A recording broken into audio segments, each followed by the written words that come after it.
So the Broncos did something I don't think I've seen for quite some time. They kept their offense on the field for the first 4 drives of the game, and that's with a veteran quarterback. And so it wasn't very pretty until the final play of the final drive. So what does it tell you in the offseason for Sean Payton and the Broncos when he has publicly ripped harsh the previous coach, and he kept starters in for 4 series on their first preseason game? It tells you this is not as plug and play as he hoped. They got a lot of work to do. It's not necessarily coming together. On a lot of those drives, they were dealing with second and third team Arizona Cardinal defenders. That's a bad team and an average defense, and they couldn't move the ball. So I do feel like Sean Payton, this is a heavy lift. He's got 3 things to rebuild. Russell Wilson's game and confidence. That goes without saying. He was good when he had time to throw, but he's got to rebuild that. The second thing is he has to rebuild the culture, which he's talked about that publicly. It was a mess in the building. And number 3, he's got to build the offensive line. And it was shockingly bad. So, again, Russell was pretty good when he had time to throw. But all of this in a division with the reigning dynasty in the league, the Kansas City Chiefs. So, again, I thought Russell Wilson was good 5 for 5 when he had time to throw. But he was under pressure 64.5% of the time, according to Pro Football Focus. And Russell Wilson likes the deep ball. We all know that. You're not going to throw a deep ball if you don't have time to throw. So that's another issue he's got to deal with. So my takeaway was Russell Wilson looked a little thinner, a little lighter, looked like he had a little more pop, a little more juice. But the offensive line was shockingly bad, and this is a heavy lift. Add in Sean Payton's enormous contract. That's pressure in the building. Add in Russell Wilson's a very public figure. Add in the general manager from the previous coach, the previous GM who hired the disaster as a head coach. He's still in the building. And again, add in Justin Herbert, Patrick Mahomes. So the other thing to remember is when Sean was in New Orleans in the NFC South, he was not only the best coach in his division, he was often the only competent offensive coach in his division.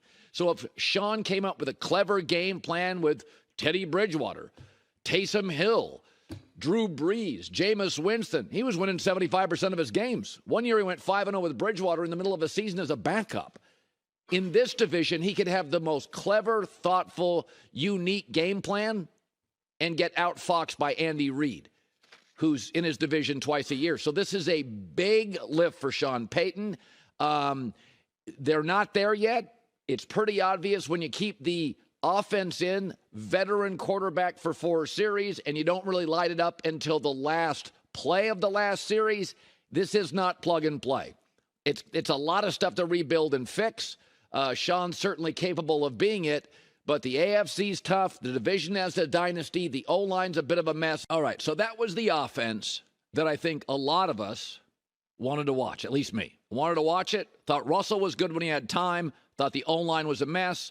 And I thought Sean Payton proved by, the last couple of weeks and what's happened there and a lot of noise and a lot of heat, they're not there yet. They're not there yet, and he's going to figure it out. And he knows with his contract and all eyes on him in a division with Kansas City, he got to hurry up and get there. All right, here's the second quarterback I wanted to watch, Jordan Love. So less than 7 yards per completion, less than 5 yards per attempt. What am I supposed to make of it? Well, I make of it the biggest throw of the game, clean pocket, wide open tight end, and he not only missed it, he missed it badly. Bro, it's year 4 in the NFL. That's a layup. That's bad. I know you say, well, what about this and what about that? They're hand-holding him. That is a third down, clean pocket, bad miss for a college quarterback. He is what I was told throughout the offseason I thought he would be. He's a game manager. There's no special there. You can say what you want about Justin Fields at 5-20. You see wow all the time. I saw wow this weekend with Anthony Richardson. I don't expect Anthony Richardson to be refined and polished. But if you're still wearing floaties, year 4 in the pool, you're not Michael Phelps. In fact, maybe swimming's not for you. That's what I noticed. That play, that pass on a third down. In fact, Jordan Love, I know you don't want to hear this, but we have so many smart analytic people, Pro Football Focus, Warren Sharp. Jordan Love had the cleanest preseason pocket of any quarterback Thursday on. He had the least pressure, and they're still babysitting him. Under 5 yards an attempt.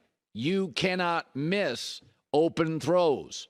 This stuff, the rollout to the opposite side, that stuff's layup stuff.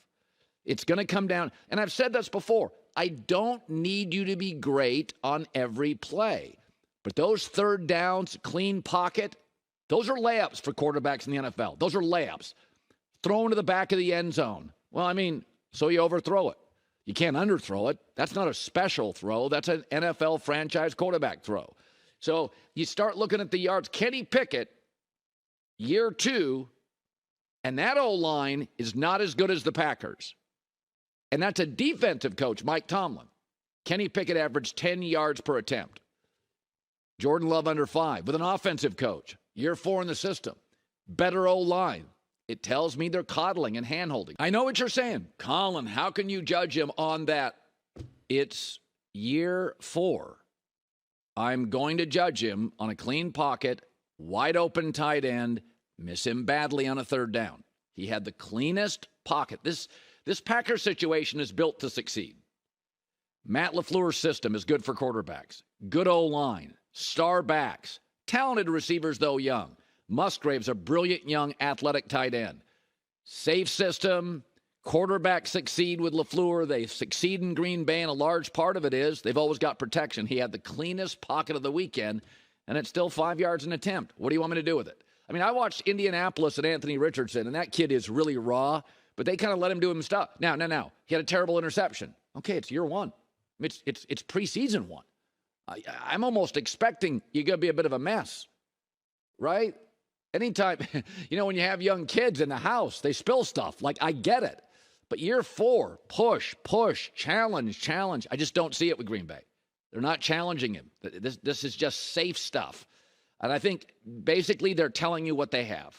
We're going to kind of manage this thing. Hopefully our defense is better. We like our coach. We like our running backs.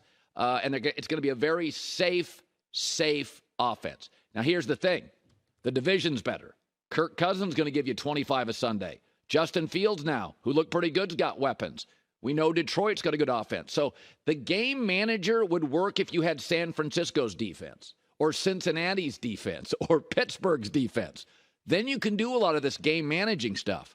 But Green Bay's defense was bad last year. Hopefully Jair Alexander returns to his great cornerback form.